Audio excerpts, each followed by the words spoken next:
Hello there, thank you for clicking on my video. My name is Lucie Finney. The following presentation is going to focus on my research into the experiences and attitudes of virtual reality in reducing anxiety amongst older adults.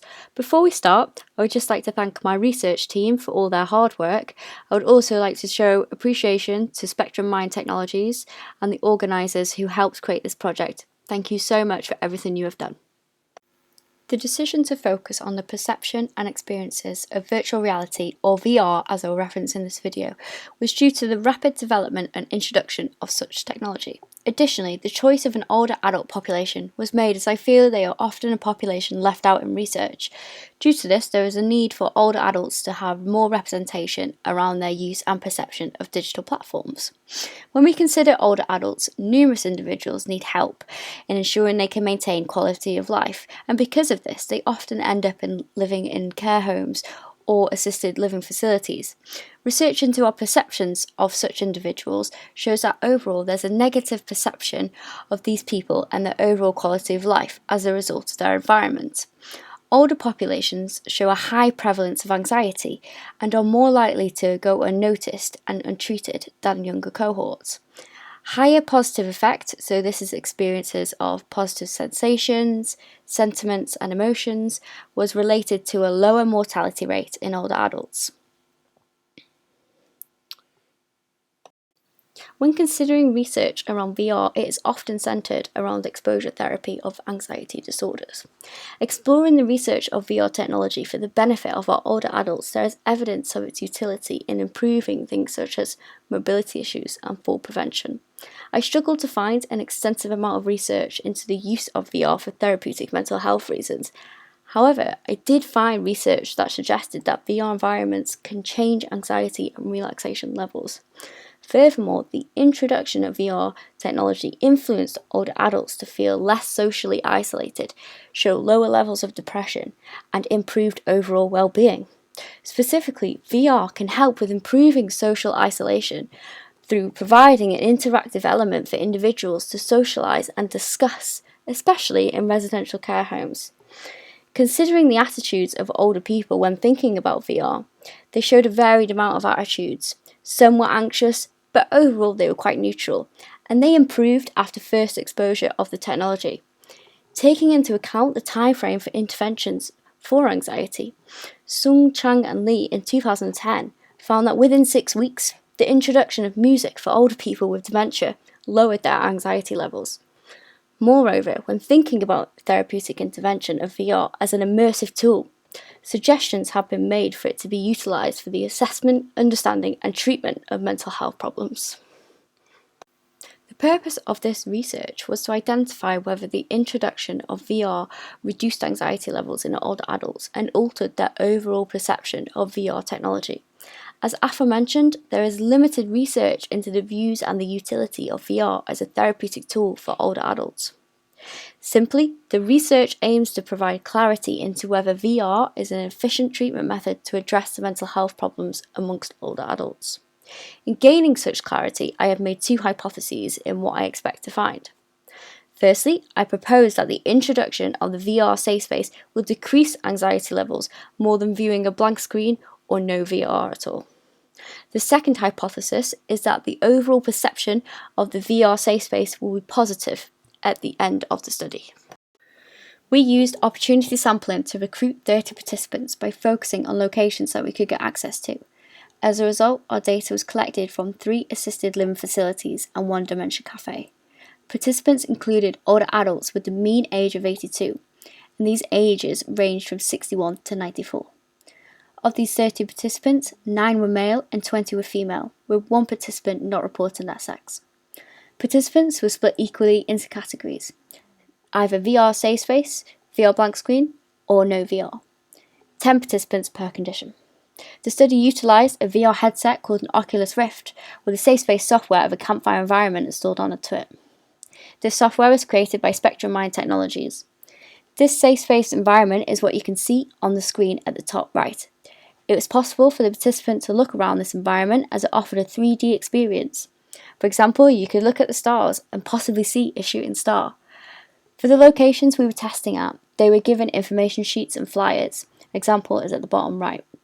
These were both in English and Welsh and were delivered prior to arriving. The participants were then given a full explanation of what the study would entail, and they could choose whether they wanted to participate or not, signing a consent form if they wished to go ahead. The study then followed with a questionnaire that covered basic demographic information, such as age, gender, VR history, and some mental health questions. A smartwatch that measured heart rate was fitted and measured every 30 seconds. The study then split into 4 parts, each lasting 5 minutes. First, they were encouraged to think of something that made them feel calm. Second, they were asked to think of something that made them feel anxious. They were then placed in either the VR safe space condition, so they viewed that campfire environment, or VR blank screen, so they had a headset on but they didn't see anything, or no VR at all was fitted. After each of the 4 parts, participants were asked to answer questions from a current anxiety level measure, abbreviated to CALM, and a measure of positive and negative affect scale, abbreviated to PANAS. These questions were scored by participants on a scale of 0 to 4, with 0 being not at all and 4 being extremely. I have referenced the authors of these measures on this slide if you wish to view them. I've also given an example of what the questions look like. The research ended with a questionnaire around the participants' experience of the study overall, and a debrief statement was given with any additional information if needed, such as support organisations.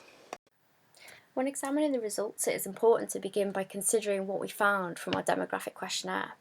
Of the 30 participants we tested, 27 had never used VR before, which equated to around 90% of our older adults.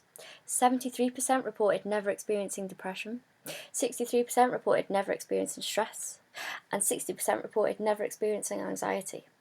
A repeated measures ANOVA was carried out and found that across the 3 questionnaires, for the results to be significant, we were looking for around a p-value of 0.05 or less. All the conditions had a significant main effect. However, when you began to break down and analyse the main effects of individual conditions, only calm and anxious, anxious and VR, and anxious and post-VR show a significant main effect. The interaction refers to when we examine the conditions with the group the participants were assigned to, such as VR, safe space, blank screen, or no VR. There was no significant interaction between condition and group, meaning that it did not matter what group you were in, there was no difference. Our analysis of participants' attitudes and perceptions towards VR was captured in questionnaire 2, where we had a list of words and participants had to rank them from not at all to extremely. So this bar chart depicts the answers that were given by the participants. If you look, you can see there's a lot of blue, and when we look at that, that equates to not at all. But when you look at the large percentage of blue, and you look at what word that is equating to, so for over 80%, the word bored was related not at all. The word frustrated was marked not at all as well. And that was the same for stressed, worried, and frightened. When you look on the other side, you can see by adding all the other answers other than not at all, so a little bit, moderately, quite a lot, and extremely, the word interested was marked positively by 70% of people. So 70% of people found that it was interesting. 80% of people thought it had a calming effect, and 54% thought it had a relaxing effect. Referring back to the initial hypotheses I made about my study, I anticipated that the introduction of VR would decrease anxiety levels more than the blank screen and no VR. This hypothesis was tested and found to be false, and so I can conclude that the VR safe space stimuli had no effect on the anxiety levels of the participants. It did not increase nor decrease the participants' anxiety any more than the blank screen and the no VR condition. So it's important to consider why we possibly saw this effect. And one consideration or possibility is relating back to the demographics. And when we looked at mental health problems, 60% reported never experiencing anxiety. So they're reporting that they've never in their life experienced anxiety. That is possibly why the results were so low and insignificant. So thinking back to the results again and the main effects They showed to be significant when we looked at all the conditions together for the calm questionnaire and the PANAS positive and the PANAS negative effect. But when we broke it down and we looked at individual conditions interacting into each other, there was 3 interactions between conditions that were insignificant. They showed no difference, and they were calm and the VR, calm and the post-VR, and the VR and post-VR. And these showed no differences across the calm questionnaire, the PANAS post-positive effect questionnaire, and the PANAS negative effect part of the PANAS questionnaire. So thinking about why this result might be, it's important to consider that maybe the conditions are quite similar. So if you're thinking about the calm and the post-VR condition, that's the same task. At the beginning, we got the students to think about something that made them feel calm. And after the VR, whether they had the VR safe space, blank screen or no VR, they had post-VR, which included a calm thought. Think about something that made you calm. So they're quite similar. So they're coming back down to that result. That's possibly why there was no difference. So looking on the other side, I also hypothesized that the overall perception of the utility of the VR headset would be positive. This was tested and found that a large number of participants felt that the VR safe space was interesting and it made them feel calm and relaxed. Relating back to the research from the beginning, there was an emphasis on an immersive element to VR that in effect helps in improving social isolation. On reflection, I observed that on our visits, residents in all locations were engaged and expressed interest in the research being there. Additionally, I found that as people gathered, they began discussing with each other what they thought about the VR headset, sharing experiences of whether they had first-hand experienced the study or whether they'd seen other acquaintances go through the study. And this developed into discussions and about attitudes about the technology. This can be perceived as a strength of our study, and it showed that the older adult population is interested and intrigued about VR. So looking on the other side, one of the limitations of the current research are around the design. After each condition of the same questionnaires, the calm and the PANAS measures were asked. So this meant that it became quite repetitive. So there was 4 conditions, and after every one they had both their measures. So this could have resulted in respondent fatigue. Another limitation is that we were limited with time. So considering back to the research that was introduced at the beginning, a lot of the anxiety interventions were carried out over weeks, whereas for this one we were very time strict. We were time limited. And so I would say that's a limitation. For future research, it might be applicable to use a different design, such as a longitudinal design. It might also be beneficial to focus upon a narrow population group within older adults, such as those with an anxiety disorder or cognitive impairment. The attitudes from this research suggests that the older population are accepting, they are interested, they value VR technology and how that could benefit their life. Interventions within care homes and assisted living facilities could tackle boredom and improve social isolation. To conclude, I think it is important to consider how we are working with our older adult population to ensure they are living a fulfilled life. We must focus on not what is lost at old age, but what opportunities and hopes are gained. For all of us, it is important we are able to grow old gracefully. I have included the references I have drawn upon throughout this presentation, from the research to the measures that I have used.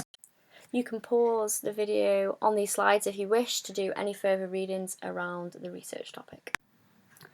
I want to thank you dearly for watching the presentation on my research. I hope you have found it informative and intriguing. If you have any questions or queries on my research, please comment and I'll try to answer the best I can.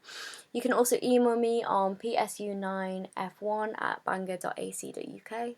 Thank you again, and I'll leave you with the question of how do you envision the world of growing old gracefully?